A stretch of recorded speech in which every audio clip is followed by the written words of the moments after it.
Hello, स्वागत आहे तुमचे दीपा रेसिपीज या यूट्यूब चॅनलमध्ये। चला तर मग आज मी तुम्हाला सांगणार आहे उत्तप्पा कसा बनवायचा आहे।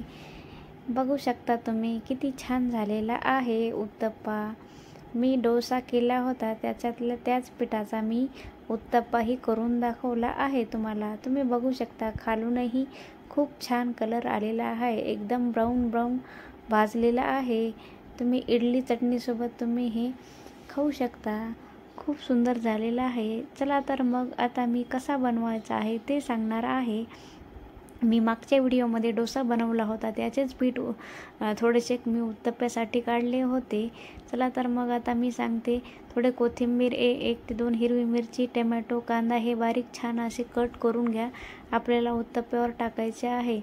गॅसवर एक पॅन गरम करायला ठेवा व चमच्याच्या मदतीने सगळ्या पॅनवर हे ऑइल पसरा। 2 ते 3 चमचे घालून छान असं तेल आपण पॅनला लावा, म्हणजे आपला डोसा खाली चिटकणार नाही।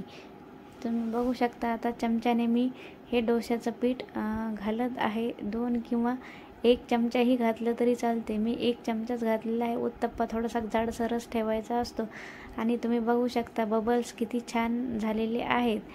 आणि त्यावर आता वरतून थोडासा बारीक कट केलेला टोमॅटो घाला, कांदा घाला व हिरवी मिरची, कोथिंबीरही घाला।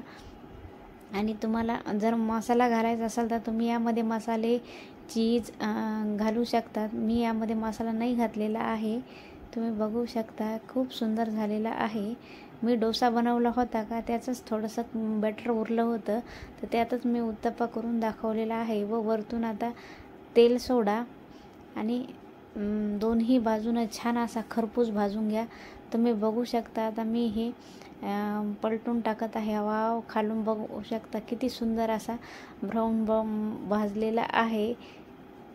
चला तर मग आता मी हे खायला देणार आहे। आपले गरमागरम तयार आहेत उत्तप्पा। एकदम जसा आपण हॉटेलमध्ये खातो का किंवा उडपीमध्ये खातो ना उत्तप्पा, सेम तसाच झालेला आहे। शेंगदाण्याच्या चटणीसोबत किंवा सॉससोबत किंवा टोमॅटो चटणी असेल तेही चालतं, किंवा नुसताही खाल्ला तरी खूप छान लागतो गरमागरम।